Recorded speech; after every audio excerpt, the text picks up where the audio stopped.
That's the beautiful part about our global business. We have community from all over the world, right? And not only that, we got money from all over the world. Sometimes, after so many years, I've been doing network marketing for the last 30 years and in Enagic 12 years. I still slap myself in the face that how come, this morning I was fetching my daughter, my 10-year-old daughter to school. I like to fetch my kids to school because that's when I get to have one-to-one conversation with them. And I was talking to them. I said, do you know that, even as young as a 10-year-old girl, my daughter, I've already started talking to her like about money, about making money, about mindset, about leadership. So today my conversation is, she asked me a question because we met an uncle, somebody that is like probably my age or a bit older, going out the same time with us at 6:30. My daughter has to go to school early, no choice. But this guy is going to work at 6:30 in the morning. And because he doesn't want to get caught in the jam and all that. So anyway, cut the long story short, I was telling my daughter, I said, do you know that the money-making opportunity has already changed so much through the years? From, let's say, my time as a young kid is, let's say, maybe 30 years ago. And today, it's so different. The world has changed. But so many people are still caught up with the old mindset of money making. Traditional, 9 to 5, driving, getting caught in jam, answering the boss they don't like. Why? Okay, so you guys, we are so blessed. Okay, how many of y'all agree with what I say and feel that you're so blessed in Enagic? Give me a 2. Come on, give me a 2 in a chat box. Let me know if you have the same thinking as I am, because sometimes, we just need to open up. Sometimes you just need to probably shake your friend up a bit, or whatever the people around you know. Hey, wake up, there's much better ways to make money now. You don't need to do it the old-fashioned way where you get so stressed up. Some people, after some time, because of stress, die of cancer. Oh my God. Okay, so just opening for our session today. So again, what I want to say is, guys, I always like to say this thing. Time changes, things changes, people must change. If you are not changing, then you'll be changed by the environment. Okay, so guys, without further ado, let me introduce you to somebody very special today. I know this guy quite some time because we come from the same country, and I was surprised. I always thought he lived very far from me. Actually, he just lived something like 15 minutes drive from my house. Oh, I didn't know. I thought he was always either in some Bangsa area, or something like that. But hey, he's just very near my place. Anyway, amazing young man. I will call one of the, how should I use that word? One of these hidden gems of a young man that I see. In fact, to be very frank, I never told him this, but I see a lot of me in him when I was young. I'm not that old anyway, but I see a lot of that similarity, and I was very intrigued. So one day I had a long coffee session with him. I'm sure Simon, you still remember. Well, we had artisan coffee. Okay, we have like omakase coffee. Somebody serving us anyway. So had a long chat with him, and the more he talked, the more he speak. I've seen him speaking on stage, on Zoom and all that. But yeah, so this young man is really amazing. Amazing character, amazing attitude. And there is no two ways about it. He is already hitting the ranks of success. I'm very sure in the next few years to come, many, many doors will open. Okay, I'm not going to talk too much. Let's hear from the horse's mouth. But 29 years old. I was just told, I was telling everybody it's like 32 or 34 or something like that. 29.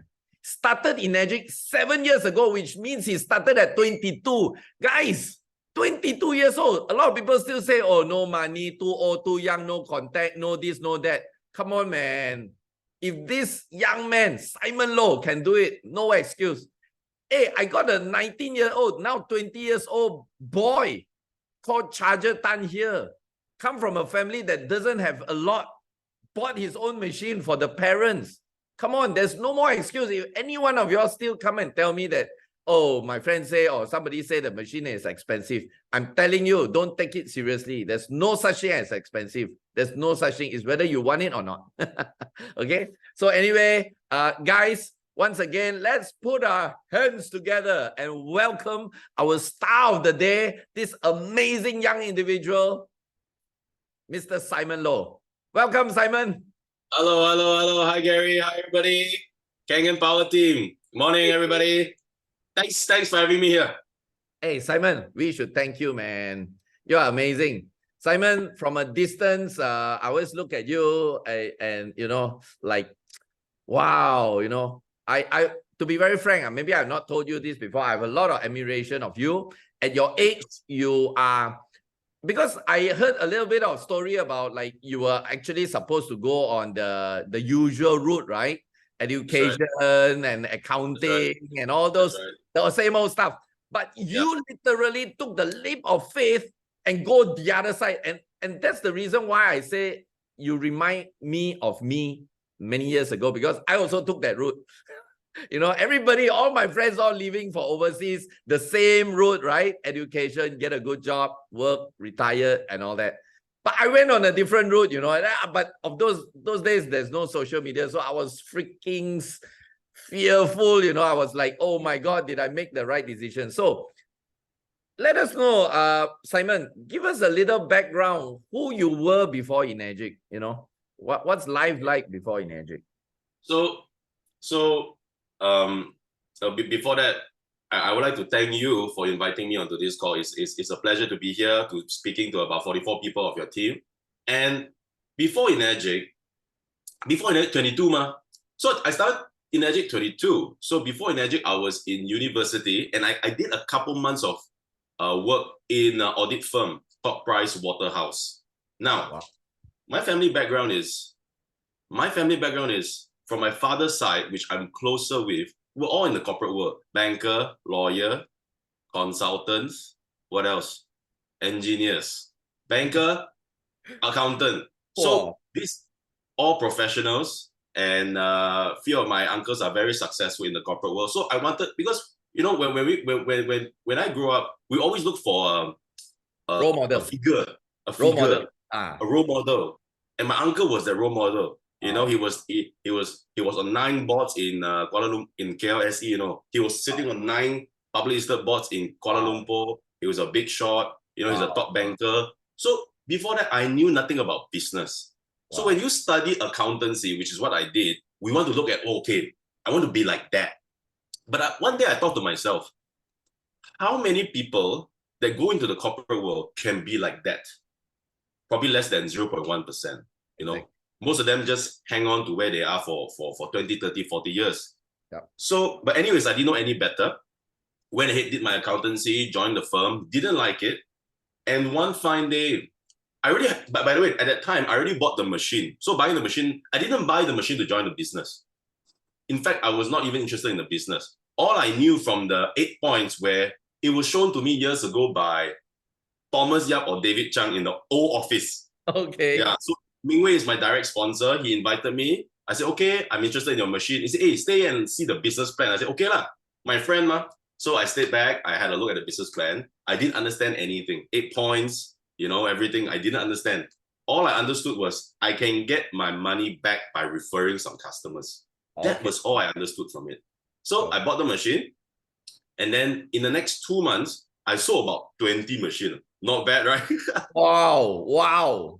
But I have to say it was a lot of luck, because my first customer was my friend's mother. Second customer was my father's friend. Third customer, right? He's a Tan Sri in Malaysia. So he's a very wealthy businessman. He immediately bought 10 from me. Wow. He bought 10. So I already had about 12 sales. Sorry, he bought 11. Yeah, but sorry, 11. Simon, stop you there. So you said you bought the machine without thinking of doing the business. How did you get the sale? Were you doing it yourself, or like Mingwei or Thomas or David?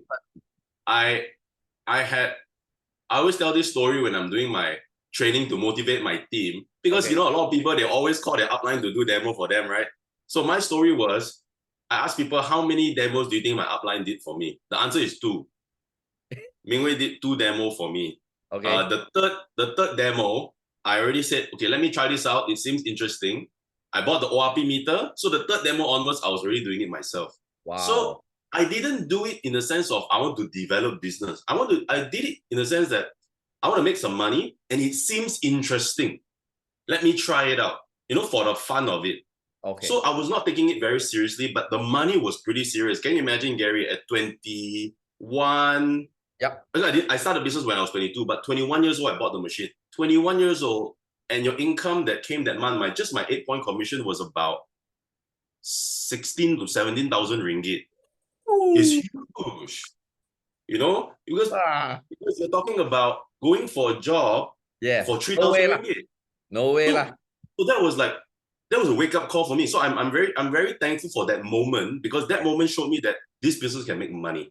Yes. If I didn't go out and have fun and go and demo to my friends and my mother's friends and my father's friends, I wouldn't have noticed that, hey, I can actually build a business and make 3, 4, 5 times the amount of money I can get in a job. So that opened up my mind.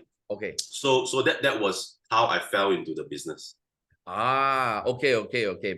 By that first 2 months, you already saw that potential, right?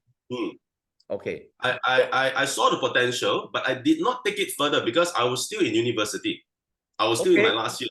So when my course commenced, I went back to studying mode, right? Be a good boy, get my degree, because mother said have to get degree, ma. Okay. I didn't do the business. Only when Mr. Sam Sia approached me that he wanted to, how do you say? He wanted to bring me under his wing, because there are people in Enagic, people like Sam, they're looking for clean slate of paper. Yes. Without drawing one, without contamination. So I don't know what he saw in me. Zero, absolutely zero. So I don't know what he saw in me, but he said, I'm going to open up some markets. Do you want to follow me? Do you want to learn how to do the business? Without hesitation, I said yes. Wow. So are you saying, Simon, that after university, your first actual career is Kangen? I was in the audit firm for a few months. Okay. And as a probation, I was to be confirmed in on the year end. Okay. So after probation, we had a break. So in that break, I was thinking thinking what to do. So in about 8 months' time, I would have started my real permanent job with the audit firm. Okay. And in that 8 months, all right, that's where I decided to go to Dubai with Sam to try the business. So my story very funny one, Wow. A lot of people, they started local and they went global, right? Yes. For me, it's terbalik. It is opposite. I did not really develop my business in Malaysia. You started because international. And in a place like Dubai, can you imagine? I was like a village boy going to Dubai, Because when I went there, I remember, wow, the building's so tall. The lights are so bright. Who am I? Why am I here? And it was just very overwhelming as a 22-year-old. Yeah. And you have to find your footing. And I'm not there for a job. I'm there to build a business. Gosh, that was like, my mind couldn't handle it. And you just have to do it, And from there, I told myself, in 8 months, right, if I can't make it work, at least I have a job to go back to.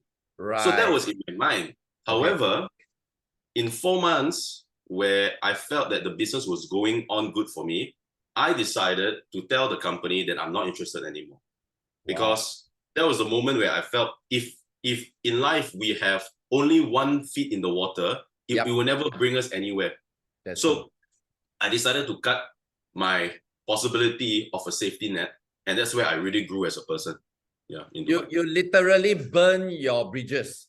I burned my bridges. Yeah, that's right. Awesome. That's right. Awesome. So from that time that you went to Dubai, how long did it take you roughly to get to 6A? From Dubai, we went there in April. It took me about 7 months. 7 months, guys. Are you hearing this? 7 months. At that time, I'm sure you're only 22, 23, right? 22. 7 months. So guys, Are you all interested to know how this amazing young man hit that kind of record? If you're interested, give me a 5, please. Come on. Give me some interaction. Give me a 5 if you guys are interested to know about how 22 years old. And this is your first network marketing company, right? Never done this kind of business before, right? Fresh, like what he said, Sam Sia looked at a white slate, no contamination. So, I mean, Simon, I'm impressed, man. If Sam has not got you, I'll probably get you already. Okay, anyway, so tell us, okay, so you have experienced your first, like you said, many people started local, then go international. I'm one of them. I started local, I went international. You started global immediately. Tell us, what are some, okay, first is, what are the things that you felt you did right that got this market going? When I started, remember that time, clean slate, there's nothing here, no experience, no sales, nothing. Yeah. I didn't even know the word network marketing existed. I only knew what was direct selling or multi-level marketing, right? Okay. So I think what I really did right was I listened to my mentor, which was Sam at that point of time. Okay. Because I recognized to myself that I didn't know any better. I'm here to learn from a guy that have made it in India at that time, Malaysia, right? So I think what I really did right was I followed exactly what he did and what he told me to do in Dubai, 100% without questioning it.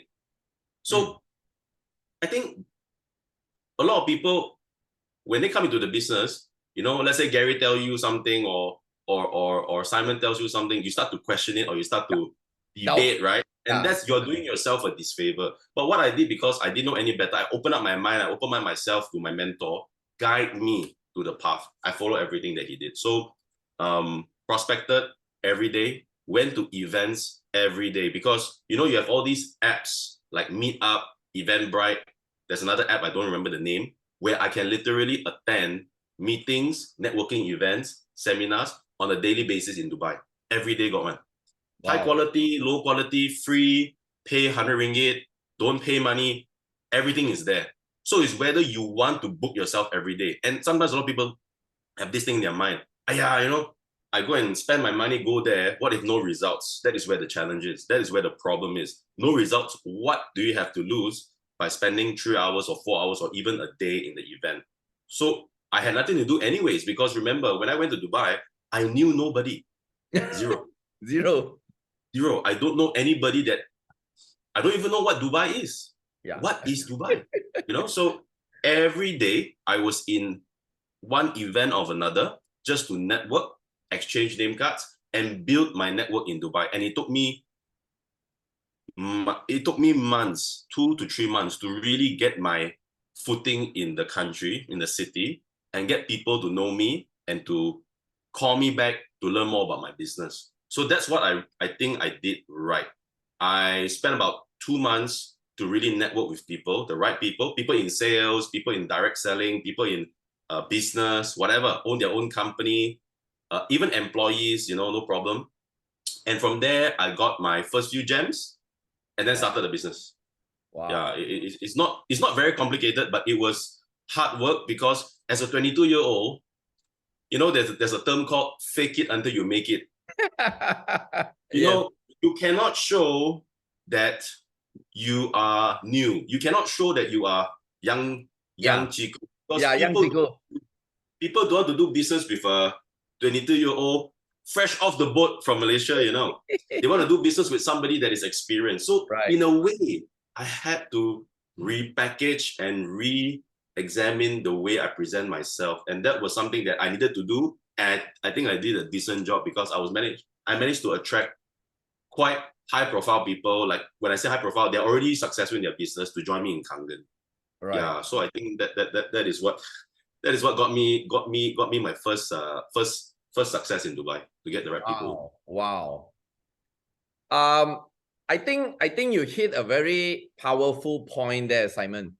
I was so happy. I was also talking about this point with my team. Every Tuesday we have a power walk in Bukit Jalil Park. So after that, we always go for our breakfast. And I had this talk with my team. I said, my son is 15 years old this year. He just made his first sale on Marketplace. You know, Facebook has this thing called Marketplace, right? So although it's no big deal, 20 ringgit, somebody bought his pull-up bar thing. I congratulated him. You see, the thing, and it's very similar to your case, you know. You see, a lot of people know that all these things like selling things in Marketplace, and in your case, attending all these network events, some don't even cost you a single cent. It's actually very easy. But how many people are willing to do it? That is the thing. There are a lot of things that are easy. Make a phone call is easy. Meet somebody is easy. Going to networking event, easy. Going to attend an event, easy. But the problem is people don't want to do. So again, guys, if you are listening to this, you must examine why sometimes if results are going well, you are hitting the ranks, hitting the marks, fantastic. I congratulate you. If you are not, maybe you just look around you. Maybe you are looking at a lot of very hard things that you are not doing, but you forgot that you are not doing even the easy things. Okay, so Simon has already shown you no knowledge, don't even know Dubai, cannot speak Arabic, I'm very sure. Went there, nothing, young guy, and today, look at that. So there's no excuse. Everybody can do it. The only thing is, are you willing to take that small step, the easy step? Okay. Oh, that's a powerful tip there, Simon. So Simon, 2 months, you do all this work. So what do you think? Okay, first, I'd like to ask you one question is Sam's presence an added advantage? Absolutely. Yeah, okay. Absolutely. So he is literally like a mentor to you, right? A mentor, a coach, okay. So please, can you elaborate to everyone here, how does that leverage or how does that presence really benefit you? And why do people, everybody that's listening to this, need to have that kind of presence? Yeah. So whether you are a mentor or mentee, this is important for you. You know, if you're a mentor, then you need to be with your new people that, like me to Sam, when we first started. Because you see, when I went there, even though I was young, I'm still young, younger and energetic and want to make it, right? But, you know, every day, after going out for all the events, whether good result, bad result, people not interested or whatever, right? You get this feeling, and you're away from home. You know, you're 8 hours away from home. Don't have your family to give you moral support. I'm alone most of the time because Sam that time was flying in and out of India. Okay. So there are moments where I'm alone for 2-3 weeks. So again, the discipline has to come that I have to go and do the work, not for somebody to come in to kick my butt to do the work. That will never work, right? So there are moments where I feel down, whether, like Gary, what you mentioned, am I doing the right thing? Is this really worthwhile giving up, you know, something that is so certain that was prepared for me, you know, and all that. So there's a lot of doubts and all that came in, and no results. People are not buying the machine. Even though we thought Dubai high income, people should be buying the machine easier. Easy. But that was not the reality. People were not buying.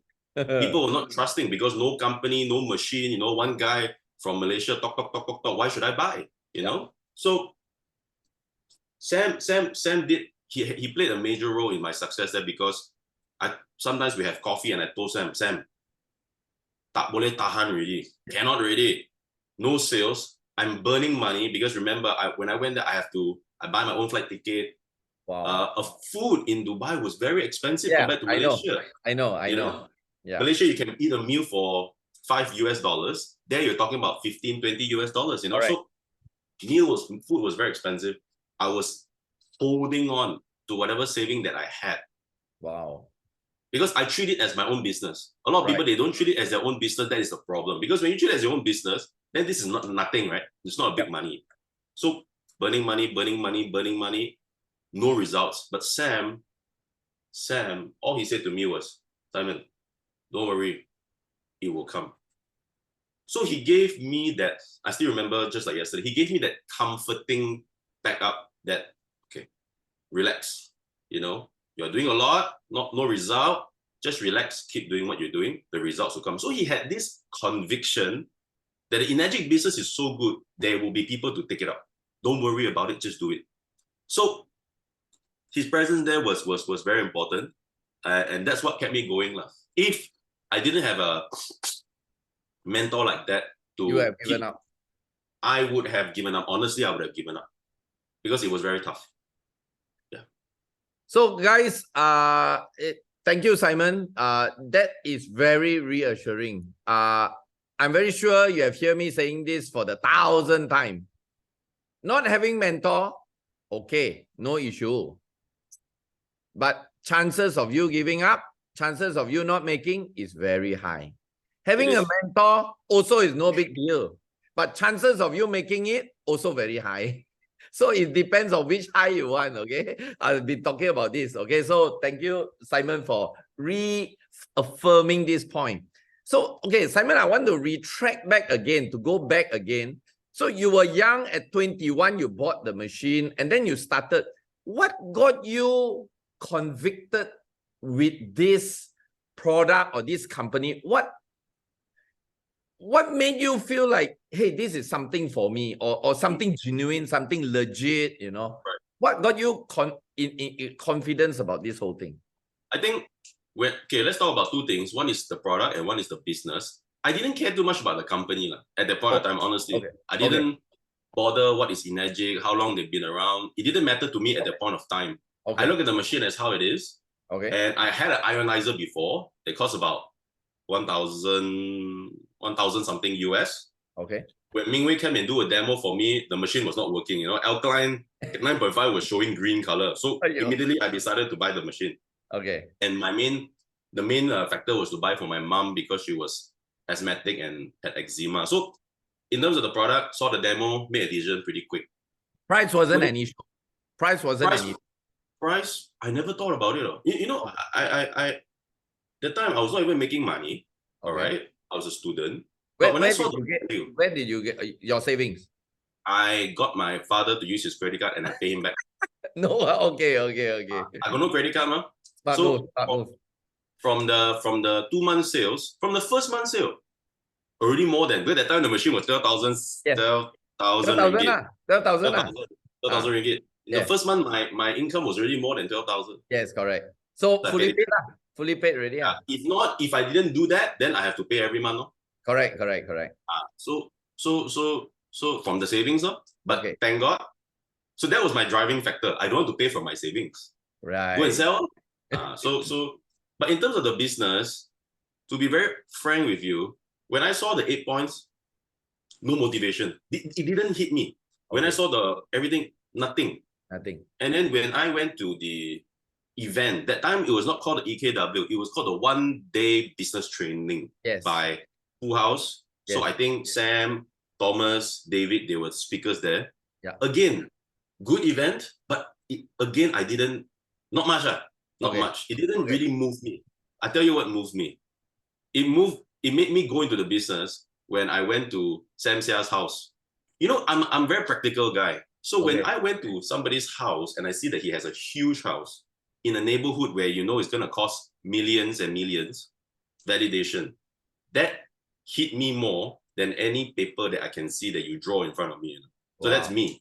Yeah. So I saw that, wow. Second time, I was having lunch with my direct upline, Mingwei, in Ipoh Chicken Rice, Jalan Gasing, right? Still remember, like yesterday. He showed me, this is not income claim, but he showed me his educational allowance last month from India. Okay. I still remember the number. It's not a big number if I look at it today, but that time it was huge. Yeah. It was 13,000 ringgit, about $3,000 US. Okay. That is it. Wow. No need to show me circle, whatever, projection, no need. I saw the Maybank, 13,000 ringgit, I'm in. Because at that time, 13,000 ringgit is what my uncle and father, mother used to earn, And guy, same age as me, is earning this. I want to fast track my life. I cannot wait until I'm 40 years old to earn 13,000. That's it. That was validation. Fantastic. I went in. Yeah. So not so much on the company, all that, because again, I'm not a seasoned networker to look at all those things in the first place. I didn't know what to look for. I just wanted to look for validation. My thought process was very simple. Right. Well, I think Simon, you hit a very important point here, guys. How many of y'all and somehow this reminds me again about what Bernard told me many years ago, Bernard Chan. And Bernard says this, actually, some of y'all already have the Simon Lows in your contact. Some of y'all already have Simon Low in your group right now who already bought the machine. But did you show any validation? Maybe you didn't even show the marketing plan. Maybe you didn't show the money. So they were just there for the product. They love the water. That's it. So again, are you showing the big picture? Like maybe Simon, would you agree if, let's say, your only exposure to Kangen is just the water machine, would you be excited in anything? It probably cured somebody's arthritis, let's just say. Will it inspire you to go and stay in Dubai? It could have cured somebody's cancer. It wouldn't have inspired me to do the business. Exactly.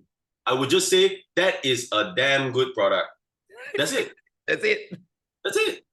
Why I want to what? Nothing what? Amazing. Yeah. So guys, again, I can see Narad is very attentive. Narad, you have been asking how. So listen to this young man, okay? Show more the money. Cambodia people love money. Mwah, I love money. Malaysia people also love money. Everybody love money. Show the money, not just the water. Okay, anyway. So thank you, Simon, for sharing with us what went well. Let us also know what are some of the challenges you faced in opening this foreign market. I know you start. So your first global market is Dubai. Dubai. That's right. You were not in India with Sam, is it? Okay. He wanted to bring me there, but yes. I was in my university. He said, "Hey, Simon, take a gap year lah." Oh, you say lo? I was like, take a gap year. You know, people take gap year, they don't go back one. Bye. Gone case one. So I had to listen to my parents at that time. Finish your study. Okay, I told Sam no. Okay. But so I didn't go to India, but I have an Indian team. I know you know a guy named Heman. Heman. Him. So he's my Indian line, but the big Indian line is not under me. In fact, when Sam offered me, right, the big Indian line have already joined. It was another line. Okay. Yeah. So my first market is actually Dubai. That's right. Dubai. Okay. So from Dubai, I understand then you branched out to where did you go? Is it straight to Africa or no? After Dubai, I went to Turkey. Yes. Okay. Then Turkey, then Africa. And correct. Okay. So with all this global expansion, tell us what are some of the challenges that you face that some of these potential people that's listening today may face or they're already facing, and how you overcome them, So let me share with you guys the key lessons in the three markets, because in these three markets, right? Yeah. First of all, I came in at a different experience level, skill level, different mindset for all the three markets. So let me start with Dubai. Dubai, as I mentioned already, no experience, everything was zero. So the biggest challenge was to get people to believe in my vision. Because sometimes you may not be have such a high conviction in the first place because you're new. Yeah. You may also feel like that person reject you or give you some negativity. Sometimes you succumb to it as well. Sometimes you agree with what they say as well. That is one of the biggest challenges that I face. My faith in the business was not at 100% at that time. And I think this happens to a lot of new people, right? So I think we must do a lot of activity and join a lot of trainings and see real results to increase our conviction. And that will help us to talk to people easier. So the biggest thing was in Dubai was managing the finances, honestly, managing the finances, being there, speaking to people, not showing people that you have not gotten success and to show them success, So it's a chicken and egg thing. Yes. It's a chicken and egg thing. And that was the biggest thing I struggled with. And in Dubai, the challenge with that particular market is 90% of the people in Dubai are expats. Right. Yep. 10% are locals. Right. So now that thing triggered something that not everybody can come into the business just like that. Everybody is there on a job or working for their company, going there for 2 years or 3 years. So in a way, compared to markets like Malaysia, today I talked to Gary. Gary liked the business. He can come into the business full-fledged. Anytime, yes. Anytime. But that was difficult in Dubai. So we got a lot of, how do you call it? Our turnover in our organization was very high. Very high. People come, people go. People come, people go. Yes. And that was one of the challenges I faced. So we have to keep on recruiting and recruiting and recruiting until we found those people that are still with us today. All of them were freelancers or business owners.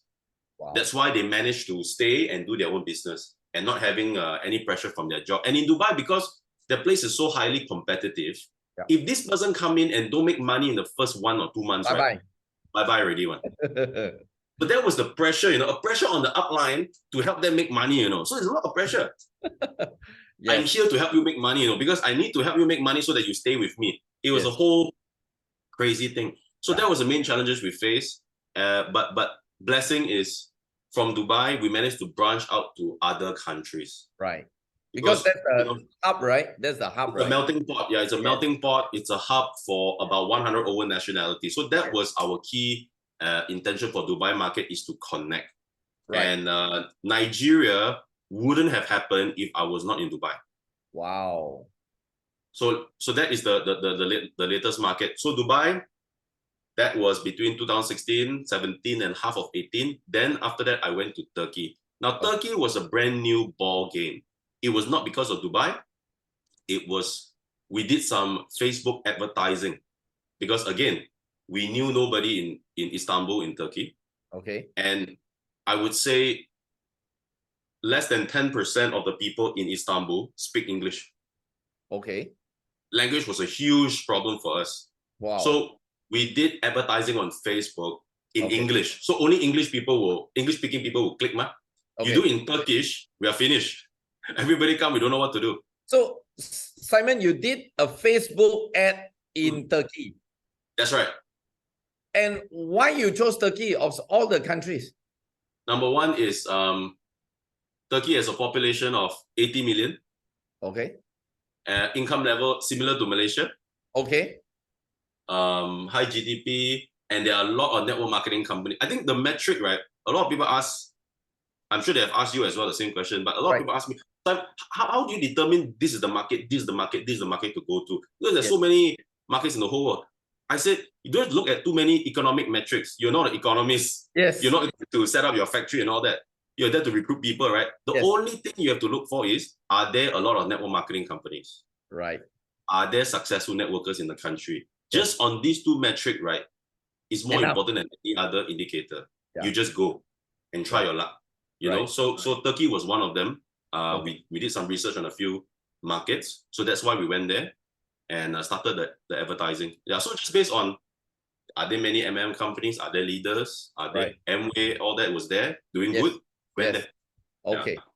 So and because of that, so what are some of the challenges that you face? Because like you said, in the early days when you were doing, let's say Dubai, no sale, no sale, no sale.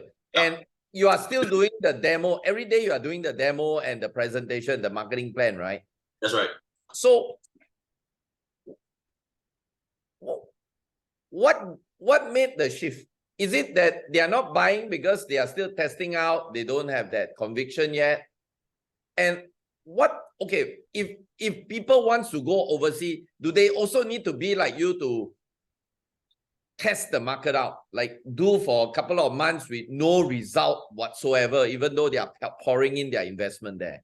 What do you think? I would say no.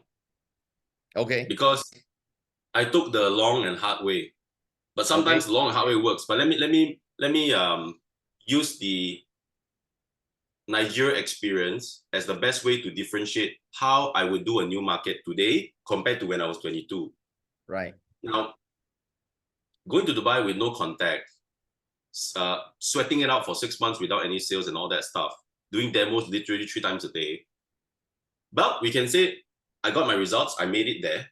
But if I were to turn back the clock, I would have done it very differently. Okay, how would you have done it? That that brings me to my Nigeria story. Before I went into Nigeria, I already had a solid partner, a networker to work with.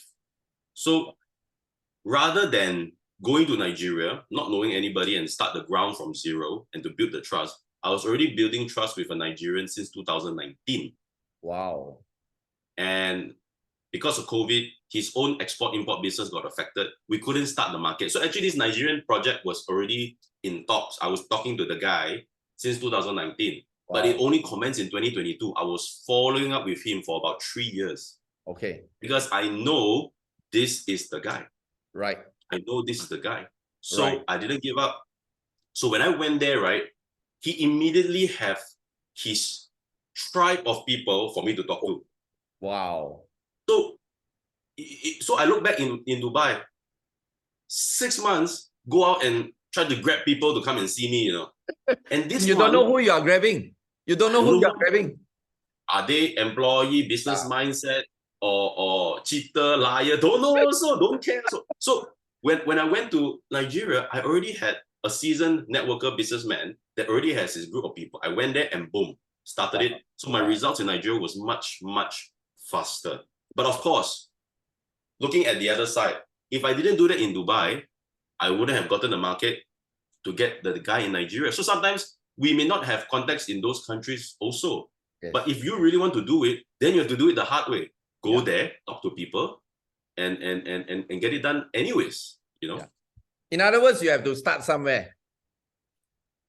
Yes. Yeah. Yes. That's why there's a saying, you know, analysis leads to paralysis. I know a lot of people, before they start, they want to analyze, they want to do market research. Nothing wrong lah. Do some basic one lah. But don't write an encyclopedia of Kangen before you start, guys.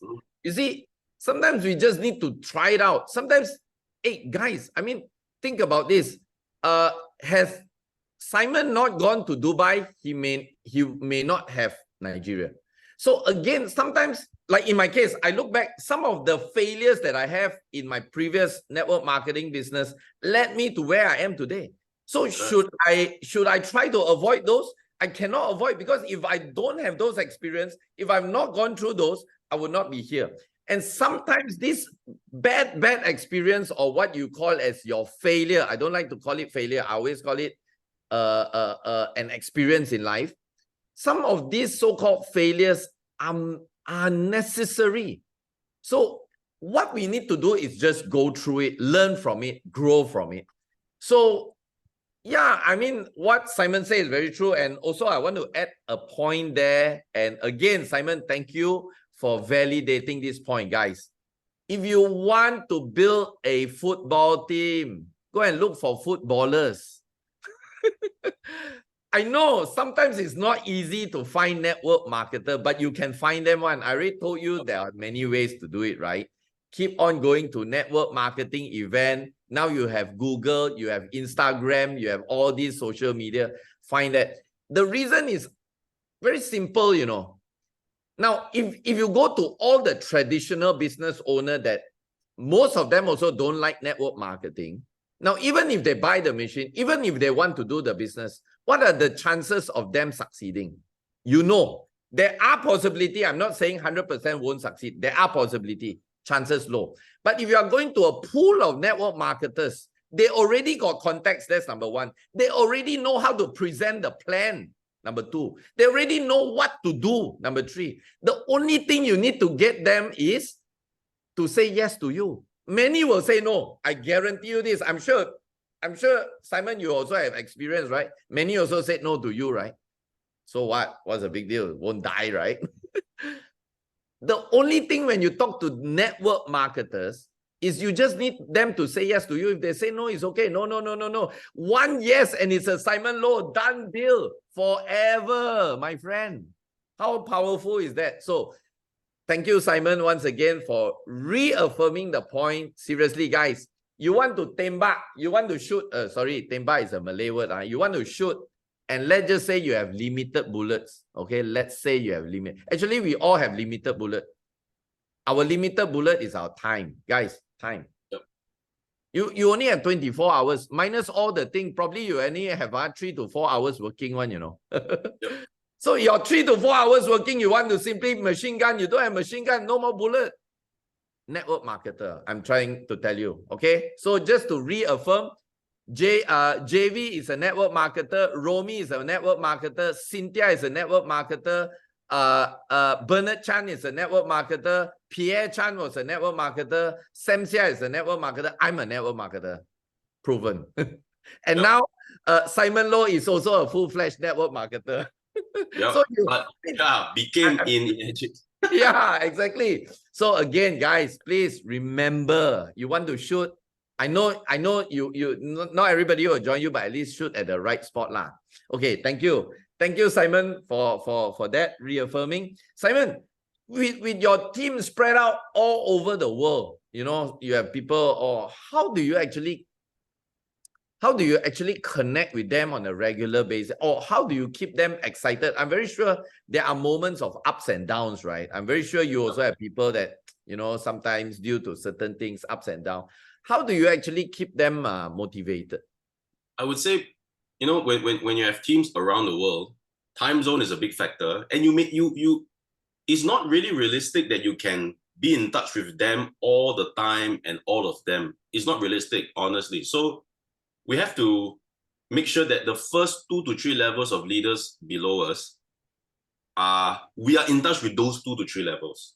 Sometimes we cannot control 10, 20 levels away. Is not realistic. And sometimes when we overdo it for the team, what's going to also happen is your own downlines rely on you for motivation to their team members. Yeah. And that takes away their leadership and their ownership in the business. So I try not to do that. What I try to do is I make sure that, let's say in Dubai, in Nigeria, in Turkey, I'm always in touch with my first 2 levels of leaders, the 6A to 6As and all that. And I make sure that they are motivated. And I make sure that they are getting all the information from me. And let them take the ownership for their entire team. You know, of course, we also, myself and my team, Heman, myself, Mingwei, we also do a lot of regular Zoom calls for the team to come in at different time zones so that we give them motivation, we give them mindset training, we give them sales training, we give them how to build your organization training, duplication training. We do all of that. But at the end of the day, right, we can't do that every day. So it still goes back to the day-to-day interaction between them and their leaders. And how do we make sure that that continues? To make sure that we take care of our first 2 levels, first 3 levels, and let all of them have the ownership to take care of their 2 levels. It's not a big thing. But if they can make sure that they do that, then duplication truly happens, because we can't be in touch with so many people. And I think that is what I'm doing now. Just get in touch with my first 2 levels, make sure they are motivated and their mind is still on the right track and they're doing the right things. Amazing. Simon, how important do you think is reinvesting back to your business? Is that an important factor in your success in your Kangen business? I would say 100%. You know why? Yeah. I reinvested a lot of money that I made from Dubai and Turkey into Nigeria. Wow. I reinvested a lot of money. First of all, if you don't reinvest, come on, how are you going to go overseas? Who's going to pay for your... Nobody's going to come and do it for you, you know. You don't work for anybody. Magic's not going to pay for you. You are your own business. And every time when we make money, let's say this month you make $10,000 US, yes. Okay? A lot of people look at that as their income. I look at that as my business revenue. When that is your business revenue, you do things very differently. People think that is their net commission. Oh, I made $10,000 US, go and start spending, you know, and all that. But I look at that as my business revenue. So I'm actually making lesser than that. Yeah. Myself personally, because this money I have to use it for my business, you know? And when I went to Nigeria, I reinvested a lot. I had to fly there. And by the way, the ticket to Nigeria is not cheap, because it's far away and there are not many flights going there. So a return ticket is about $2,000 US. Wow. It's quite high. Wow. All right. So the hotel, everything. And to be very honest with you guys, when I started the Nigerian market, there was a lot of interest on the water. I installed the machine in the hotel lobby. Everybody was coming to collect the water. Nobody was buying. for 4 months. 4 months. 4 months. And people come, you know, that's what kept me going, because people were interested. Better than an empty room, right, Gary? Right, you know, our style. You got a lot of crowd, we are motivated. No sale, also never mind one. Excited. Keep going. But it came to a point of time, I thought to myself, gosh, am I here to do Charity. humanitarian work or charity? Am I here to spend money on my hotel, my flight ticket, my visa, my everything to give free water? Not that I'm not a good person. I would like to help people, but I'm here to do business, right? So I had to tell them, please, guys, one person, maximum 5 liter, because they were coming in with gallons, you know. And these guys, they are so creative. They brought their whole family to collect the water. One person 5, ma? I had faith in the Energic machine, but at that point of time, my faith was shaken because I saw how much water was coming out of the machine. Correct. So lots of people coming, no sales. So what I had to do, my first couple leaders, I had to loan them because they had no money to buy the machine. But they want to do, they're bringing people, they are, you know, doing demo, but no money to buy the machine. I had to loan a few of them the machine. Then it really started. So sometimes when we don't make that investment, right, to loan them the machine, payable back to us, it will not have kicked off in Nigeria. They would have just come in, do 4-5 months, right? No result. They would have joined another network company also, because in Nigeria, network marketing companies are everywhere. Everywhere. So how do we keep them in? I had to make the plunge to invest in the first few people. And it paid off. Wow. So that's where reinvestment comes in. That's where reinvestment comes in. So guys, again, there's no right and wrong. Some people ask me, Gary, should I take the risk? If you ask me, my answer is always yes. Because, well, Simon, you agree there is a chance it doesn't take off, right? Even you reinvested, right? But what if it does? So again, I'm not saying that you should sell everything and then jump all in, burn everything and jump all in. But if you can somehow afford a little bit of risk, take it. Because sometimes, through my experience as well, there are many risks that I've taken. A lot also didn't make it, but that 1 or 2 that makes it, I cover for all my losses. So again, it's your judgment, but sometimes you just need to go the extra mile. Because if you don't take that, and that is a potential, of course, you must really look at the situation. You don't take that shot. Maybe forever. You may never ever take any more shot. So it is very important. So so you're amazing. I mean, for a 20, now you're 29, I'm still impressed, you know, with the kind of mindset that you have. Simply amazing. Thank you for reassuring us this point. So Simon, let's just say there are people here now, there are 53 people here that once seriously they want to build, because you know I've got so many of my people here. Some of them have people in Africa, like Nori. You have people in Africa, in America.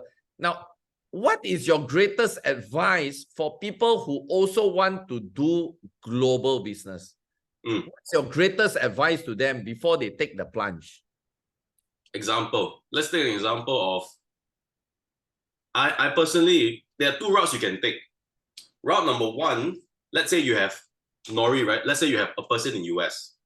Now US, even though it's a big market, but Energic has been there for years already. So the thing is, the question we have to ask ourselves is, do we want to move down a path where many have already gone, so that your success rate can be a little bit higher, you know, because there's office, there's all these things there? Or do you want to take the chance that involves higher risks, higher obstacles, higher challenges, to go to uncharted territory? That's always what I've been doing. I always go to uncharted territory, but with the potential to succeed. You don't go to a country where you know people hate MLM and a lot of restrictions. You don't do that. But example, Nigeria, multi-level, amazing. You take a stone, you throw on the street, you hit a networker. Successful or not, don't know. Many MLM companies, big market. All right, so we have to assess.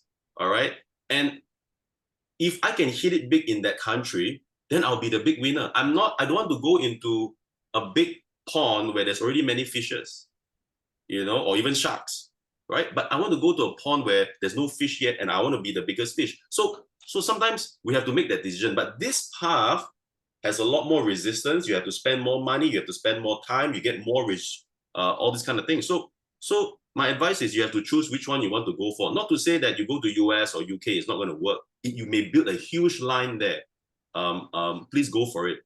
But we have to make a choice. Where do we see is going to give us a bigger return? Right. You know? And number two, get that person fully involved with you. I want to do this, come and support me before you make a trip there. I think I've seen a lot of leaders, before those downlines are fully into the business, right? They overdo themselves. They go there, do everything for them, you know, support them and all that. And then the downline ended up not being very serious. Not committed. So, not committed. And you end up doing everything for them. And basically you take over everything and then you do the whole business for them. So that's not the right way, you know. So my biggest advice is talk to as many people as possible until you hit somebody like my Nigerian partner that tells me, I want to do this. Please come and support me. We will do it big in this country. You know, before I get there, and he bought a machine. He bought a machine. Before I get that, I would have never flown to Nigeria. Because guys, we have to know how to position ourselves. People have to take us seriously. Yes. I can't be flying 13, 14 hours to Nigeria and the guy has not bought a machine or not committed. I'm not going to do it. Yeah. I have better things to do. So I think get the commitment from people before you get there. And people will commit to you if they see that you are a serious business person. So everything links up. So how you position yourself on social media, on Facebook or in your WhatsApp groups makes a difference. That people want you. Look at somebody like Gary. If Gary speak to somebody, hey Gary, they know that Gary is a serious builder in the business. So he will take Gary very seriously and commit to Gary. But if you don't show up yourself as a serious builder, you are like a nobody on social media because you never go and post, you never build your brand, right? Then why should the person take you seriously anyways? Or just come and do it, see what happens. So everything ties up. Everything ties up to our positioning, our image, everything to get people to commit to us. So I think the second thing is get the commitment first before you do any investment or to go over. Wow. Amazing, amazing. Guys, are y'all getting a lot of value from this? If you are, give me a 6. Give me a 6, guys. If you are getting your brains overdrive with all these amazing golden nuggets, come on, not enough 6. There are 50 over people here. Come on. You see, what Simon says actually is really, really important. You know, like for example, again, to the people here, how many of y'all are showing up on social media consistently? How many of y'all are presenting yourself as somebody serious? If you are not even showing up, how people are going to take you seriously? and when you are talking, are you talking with, let's say, like Narad and Nori? Are you talking like your President Hun Sen? Or are you talking, no lah, I think you can or can. How are you talking? Yep. So are you firm? Okay, we are going to do this. Okay, we want to do. Or are you, never mind lah, it's okay. Like that. So a lot of people don't realize. They always say, Gary, why my people are not showing up? Why my people are not serious? Why my people? I always tell them this. Have you looked yourself in the mirror? Sometimes it's not the world. Sometimes you.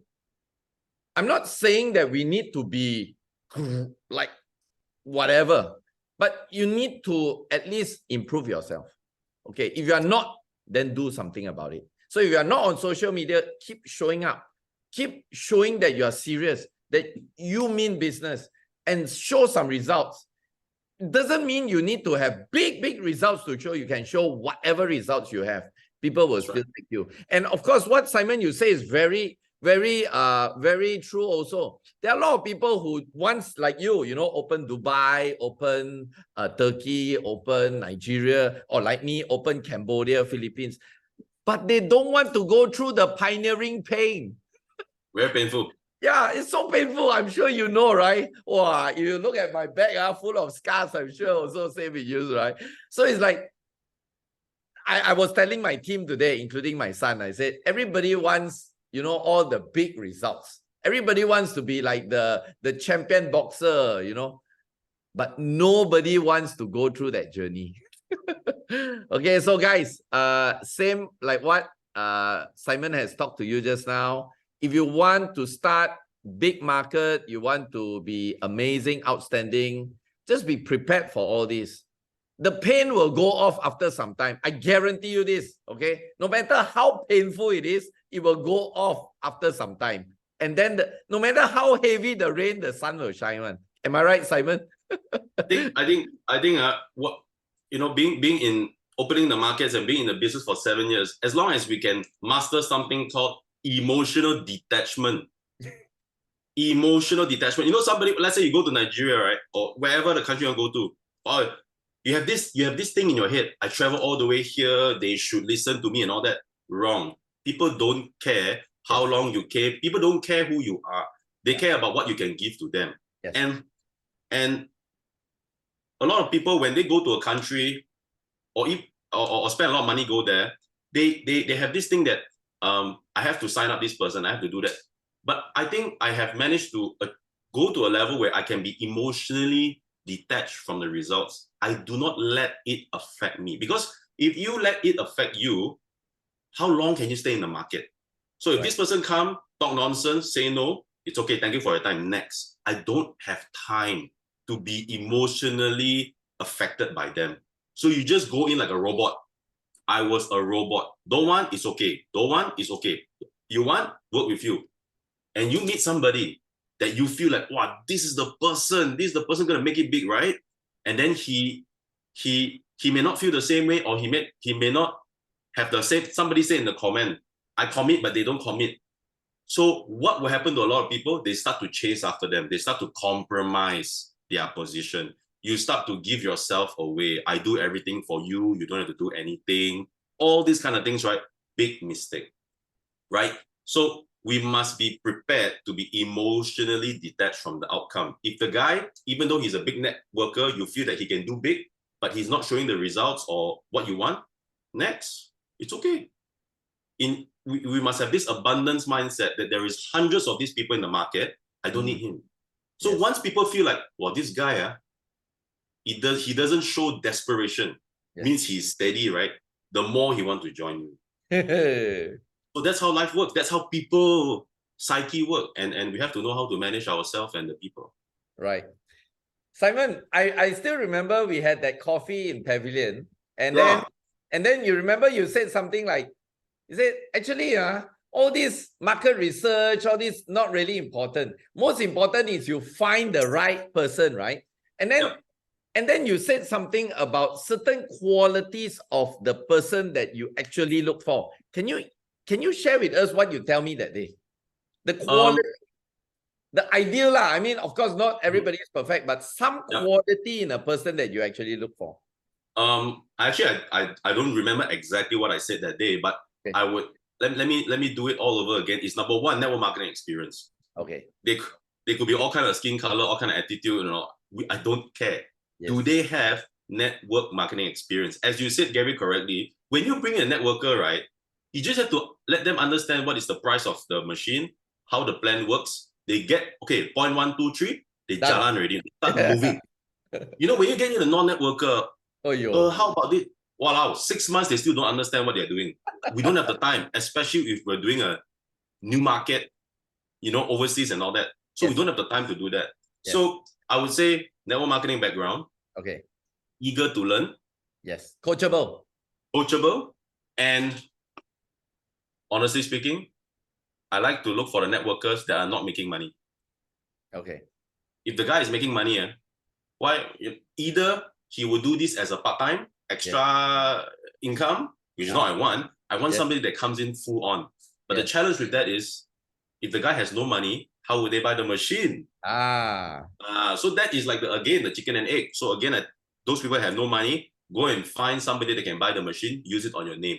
Yes. After that, you buy your own machine, you put it on their name. We give them solution, you know.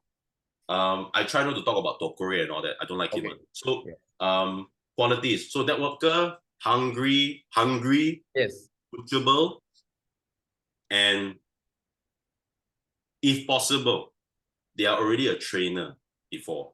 Okay. Whether good or bad doesn't matter. It is the willingness to train. It is that they understand that this business is about doing training, doing Zoom, all this. I think if we have this 4 quality, right, that's it. Quite secure lah. Quite secure already lah. Secure. Yeah. Quite secure. Yeah.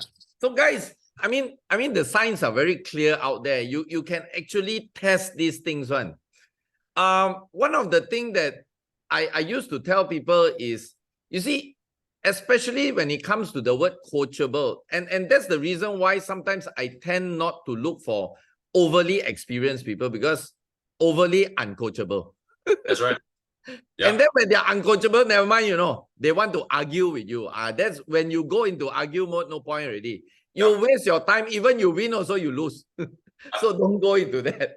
All right. So find people that have these 4 qualities. All right. And yeah, I mean, there are many people with many other talents, but through our experience, I will concur with Simon. It is these 4 very important criteria you look for a person. Whether, of course, whether he really makes it or not is also depending lah. But at least you have a higher chances of making it. That's right. Okay. Thank you, Simon, for adding that. Simon, wow, already another 15 minutes to go or 20 minutes to go. Wow, time flies when we are having so much fun. Yeah.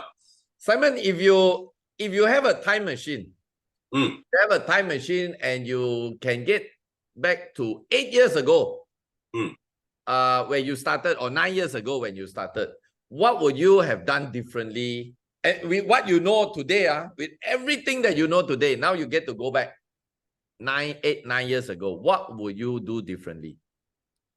I will buy a Bitcoin. Kidding. So wait, don't tell people, I will buy so much. Yeah, just joking. In terms of the business, I will work 10 times harder. I would have worked 10 times harder. Okay. I would have spoken with, I was spoken with the conviction, because now I have a crystal ball, right? I can rewind myself, right? Yes. So sometimes you guys, you don't need to go through 7 years of experience to build conviction. You can build it from day one. And even I always tell my team, I was not even 6A in Dubai. That time I just started, I was So 20 machine, I was 4A, ma. Right. I went to Dubai. But I was speaking as though I was a 6A2-3. Wow.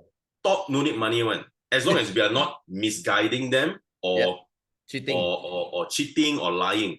But the way you talk with confidence does not matter on your rank. I've seen people who are 6A2-3 also no confidence. We have seen that. When they talk also, how come this guy so high rank but no confidence one? And you get a 4A, can talk with confidence. So I think the confidence and conviction is going to drive people to come to you, because people want to work with confident people with conviction. When I say confidence, right, it's not arrogant, it's confidence. That when I tell you that this business is going to work, let me share with you why. And these are the reasons why it will work. Not arrogant. Arrogant is like, you see me, I'm making so much money and all that. That is arrogance already. But confidence is a different thing. So I think conviction and confidence, the way I speak to people, I'll work 10 times harder. I'll go to more events, speak to more people. Sometimes we go to events, we get shy, right? What if they reject me? What if they think I'm trying to sell them something? All these things, right? It's all self-created. Nobody cares. Yeah. Nobody cares. You are the only person that cares about your image. You're so self-conscious.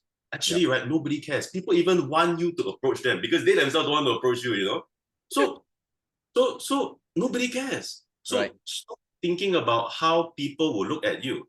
And I think just now I saw somebody in the comment box. How did your family feel about it and your people in university feel about it when you didn't go for your traditional path and went to the network marketing path and in education business? I think some of you are also experiencing this. Yeah. Who cares?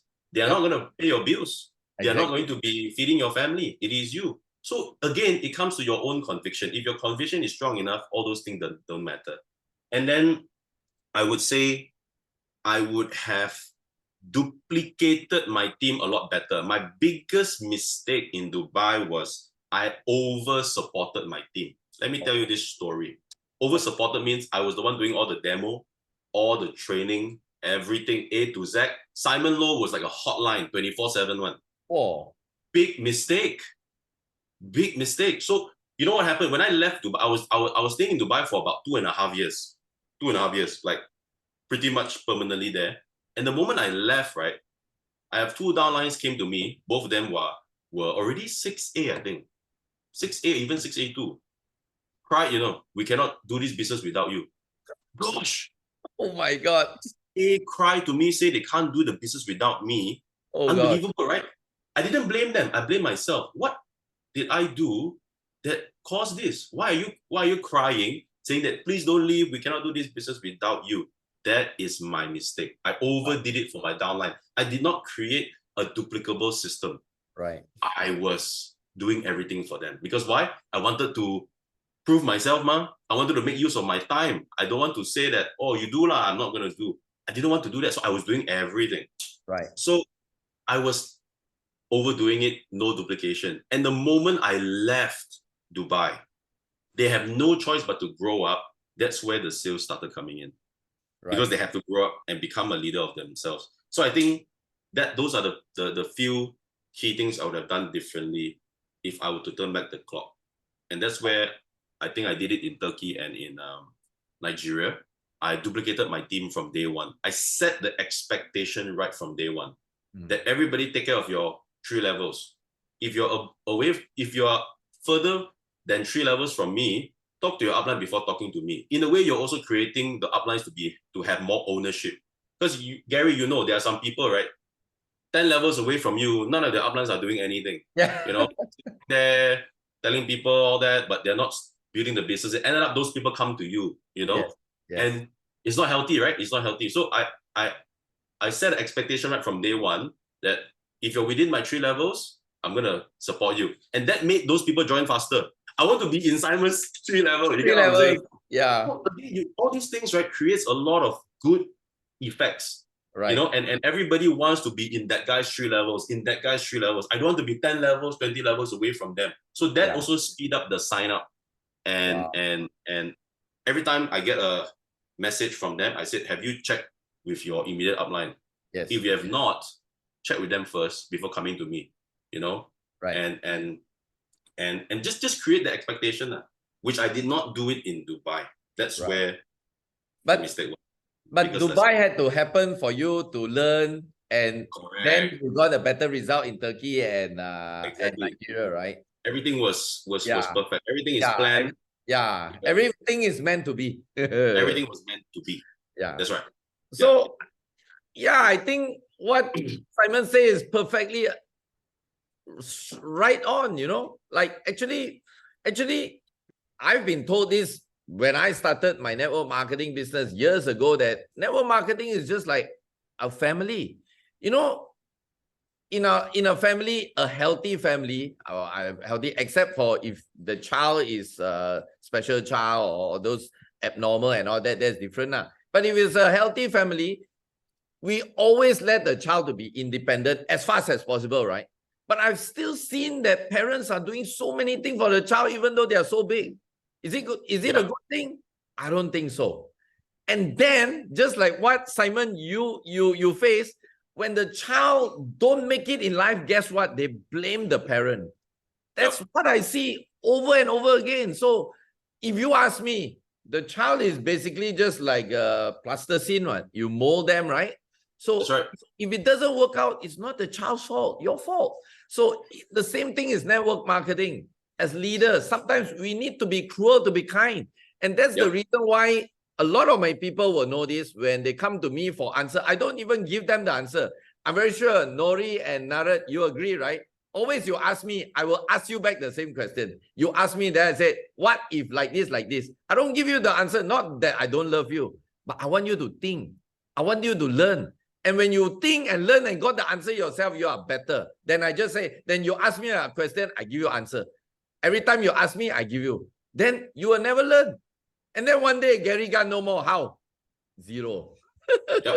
Okay? So sometimes we need to be a bit cruel to be kind. Not cruel to torture them, but cruel so that they can be independent. And I still remember this is the exact words of Eric Worre. GoPro, and he says, the faster your people become independent, the faster will be your success in your network marketing business. Absolutely. Yeah.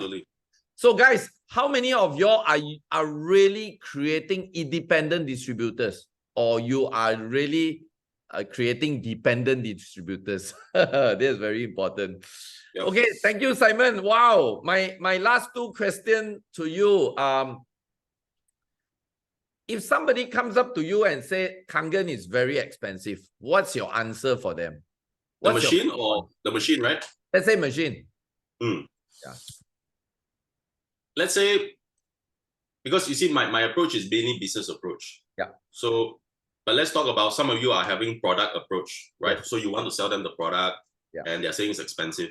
I would say this. I like to, people depends on how they are. So first we have to understand the way they think. If they are a very analytical person, logical person, I tell them that, do you know there are filters out there, right, by X company? Yes. They sign you for 5 years, you end up paying the same amount, and you do that every 5 years. So in 10 years' time, you would have paid double a Kangen machine that is not a medical device, doesn't give you the whatever that I've shared with you, your vegetables, everything, and you would have paid double the amount in 10 years. So Kangen is not expensive. In fact, it is dirt cheap. So recently I sold to one customer. He was going to renew his X-brand contract for 190 ringgit for 5 years. Just do a calculation. It is about 12,000 ringgit. Kangen, you can also go for 5 years in Malaysia, 233 ringgit. My question to him was, 40 ringgit extra a month, do you think is worthwhile to upgrade to Kangen? No brainer. I look at him. No brainer. He went for it. All right. So I think for the end user, which I don't normally target, but I still do because it's still good, right? 8-point commission, very good, right? So I just share more on the value. And if they still think it's expensive, then too bad. I'm not a very good salesperson, you know. Like I wouldn't say myself, wow, 10 demo, 9 will buy the kind of person. I'm not a very good salesperson. Not the best, but I just give the value. And if they're really not interested, right, I just next and next and next. So again, it comes back to the emotionally detached thing. Yeah. I'm not bothered whether they buy or don't buy, but I can only be at this mindset because I have a team where I don't rely on the direct sale income to make a living. Yeah. You know, so you have to make sure you have team overriding income, then you become more powerful in your sales. Again, it's a chicken and egg thing. Exactly. So because I don't, like Gary, you don't need to sell a machine this month to pay your bills. Yep. Example. So that gives you more power and that gives you more sales. So I would say, in terms of selling the machine, quite standard, quite straightforward. I don't have any secret sauce. Show them the value, show them the demo, do a price comparison, cost analysis for them, get them to buy the machine. All right. Number two, if they say, oh, let's say I approach them on the business, they say, oh, Kangen is expensive. Yes. Therefore, a lot of people can't join the business because it's high price, right? Or because I was from this company, everybody was paying only $200 to join the business. You know, we have a big market. I said, yes. So question now to you is this. Do you want to have an organization with 50,000 people, everybody buying $200? Or do you want to have an organization with, let's say, 5,000 people, but people spend $4,000 per machine?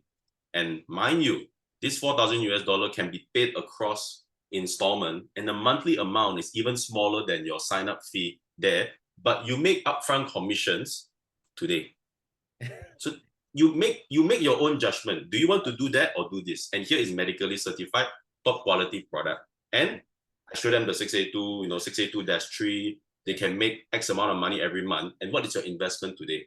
So does it make sense to you? They say yes, right? Yes, it makes sense to you, right? So if we show the same thing to your downline, what makes you think they'll say no? So if you can say yes, why do you think they'll say no? Right? Unless you are not being truthful to me. But if you truly feel that it's yes, it makes sense to you. To make $5,000 a month, I'm willing to invest $5,000 today. Then it's the same thing we do for your team. And again, we go through a lot of people. So we try to make it in their reality box to build the business. Because sometimes when people look at this business, right, wow, one machine for $5,000, not everybody can afford. And that is the biggest mental blockage. Yeah. Biggest barrier. They feel like I can afford, but my people cannot afford. Another barrier, right? So we help them to bring down this barrier that actually everybody can afford. And I like to share stories. In Nigeria, the average income a month is $200 US. Wow. How am I able to sell more than 200 to 300 machines as of today in Nigeria? Ask yourself this. Why? Because people join not because of the product only, it's because of the business. When the product is premium, high ticket, the commissions are also high ticket. Yes. So, Mr. A, that is dependent on you. Do you want to sell low ticket, low commission, and deal with a huge number of people just to make this commission? Or do you want to sell high ticket, high commission, quality people, and make this amount of commission? You decide. You decide. That's it. So I try to bring down their barrier for them. That's it. Amazing. Yeah, that's it. Yeah. Actually, I wanted to ask you that because I see William Kwabena Ose, one of my team members from Africa. William, are you able to put on the chat box? Are you from Nigeria or are you from Ghana? Because just like you, when I started all these, third world countries, like I go to Philippines is not a third world country. It's like what do you call that? Developing country, yeah. So when I go to places like Philippines, Vietnam, Cambodia, Myanmar, people always say, Gary, why are you going to these places? You are selling Rolls Royce. Can people buy there? Actually, they have money, no? Do you agree? Lots of money. Lots of money, I tell you. Do you know a lot of African pastors that I know have at least one private jet? Wow, let me tell you, crazy.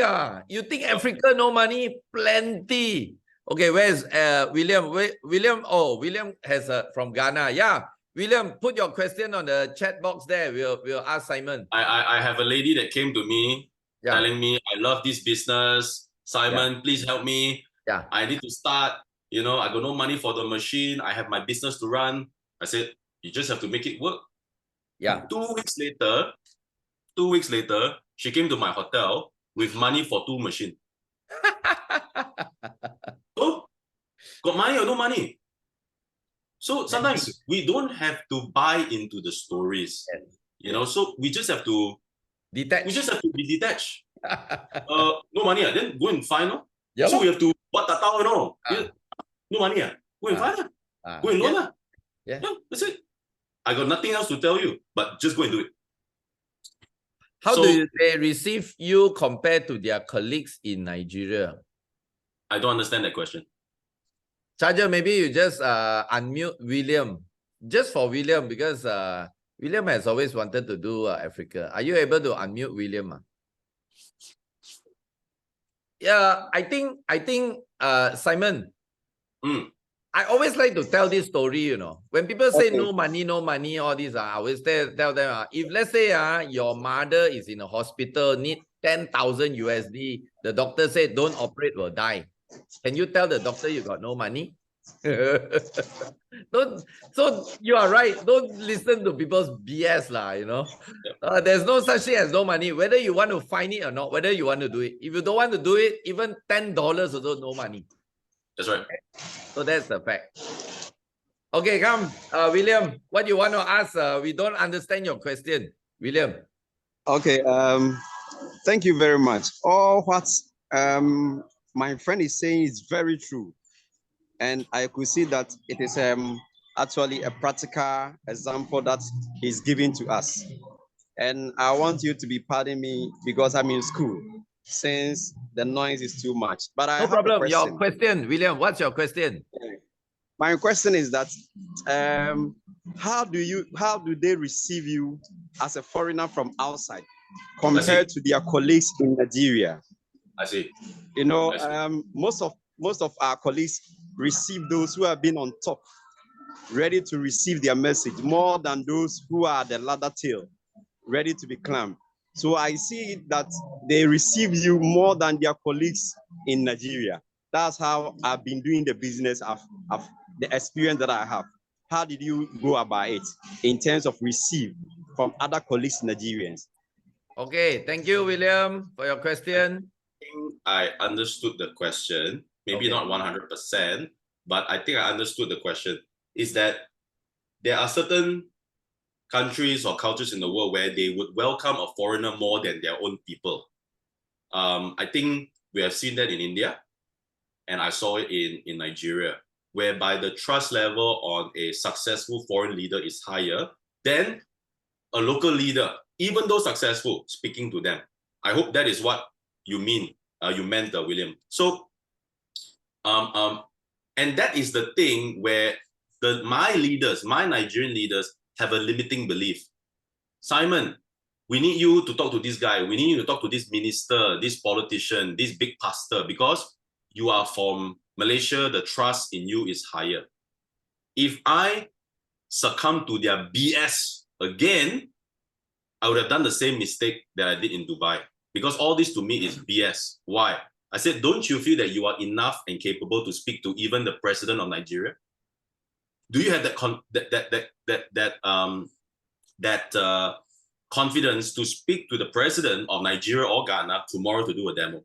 If you don't have, let's sharpen that. Because let me tell you this, you don't need me, this face, to speak to who and who and Anybody? who. Yeah.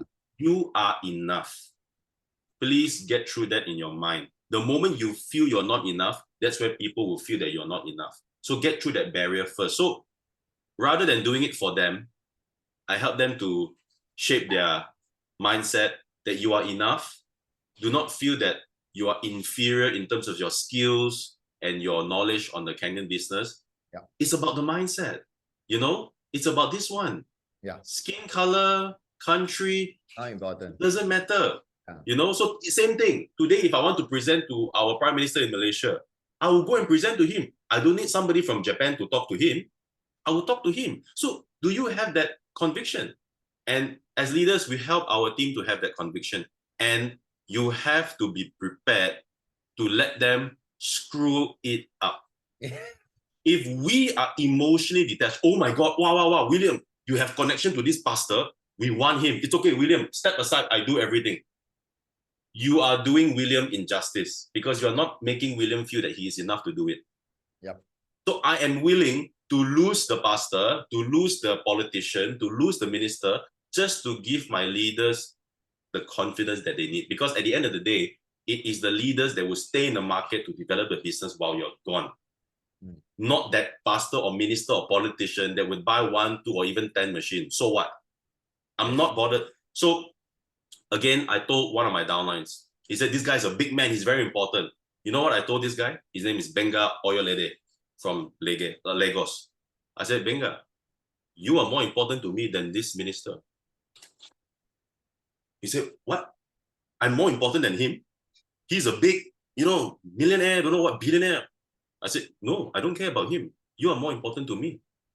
So how do you think he felt? Wow. For the first time, somebody from overseas value me more than these people, because he was a 5A at that time. He's coming to 6A. So it's again how we treat our people. Like Gary said, this is a family. Yeah. Do you think I care about anything or whoever that's outside my family? No, my family is the most important. And in Nigeria, those people are my family in the energy business. I care about them more than any other minister or politician. So, William, that is my answer to you. Those are all BS to me. Trust level and all that. You can always build trust, and trust comes with confidence. Doing the right thing. Don't try to take shortcuts, and you build your trust in the market. Finish. You don't need any other person. Amazing. Coming from a 29 years old, young or successful entrepreneur, I'm impressed. Simon, you really impressed me and all of us here today. So, William and every one of y'all listen here, at the end of the day is how you see yourself. You can talk to anybody. The same thing also, somebody, I don't know who told me that in Cambodia, everybody wants a foreigner. No such thing. Cambodians, you guys are the king of the world in the time of Angkor Wat. Why suddenly you say you need foreigner to go and talk for you? No need. You are the best of the best. Look at your your ex Prime Minister Hun Sen and now his son, what has he created? You know, so many Lamborghinis and Ferrari and Rolls Royce now on the street of Cambodia. Again, I'm telling you, everything that you think is fake inside you is most important. If you think you can do it, you can do it. Okay, guys, and once again, Simon, so thankful. You're one of my best star that I've ever interviewed. Guys, do you all agree? If you agree, say great. Put a great in the chat button there. If you all agree, today's session is simply amazing. We have so much ideas. You know, some of the people now, I guarantee you cannot sleep already for 7 nights. So thank you, Simon, once again for being our final star for the year of 2023. We are this is our last month for the year, and this session has been going on for the last 5 years, every single month. All right, so I'm so thankful. Thank you to all of y'all. Hope today's session has inspired y'all, given y'all some ideas, given y'all clues on how you can achieve more success in your Kangen and network marketing business. Okay, guys, so stay tuned for our next interview with the star next month. We'll be having an amazing person. He has not confirmed yet, so we have not created the flyer. But as soon as he confirmed, we will post it on our Kangen Power Team International Facebook page. Charger, you may want to put the link there just in case you all want to follow the page. You can see updates and what's the next event coming. And guys, we have come to the end of the year. Christmas is around the corner. New Year is also around the corner. I wish you all the very best. If you have not hit your goals or whatever your dreams you set out to achieve in 2023, don't worry. There is always 2024. Okay, so give your best. Stay grateful, stay blessed. You know, we are all so blessed because of everything that we have right now. Some people are fighting a war, okay? Some people are in a really bad environment. So wherever you are with whatever problem, just look up to the sky and thank whatever you believe. We are so blessed.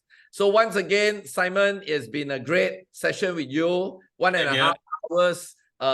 You don't know, one of these days somebody will just come up to you and tell you that today is what? Today is the 5th. On the 5th of December 2023, that little thing that you shared here today has truly changed their life.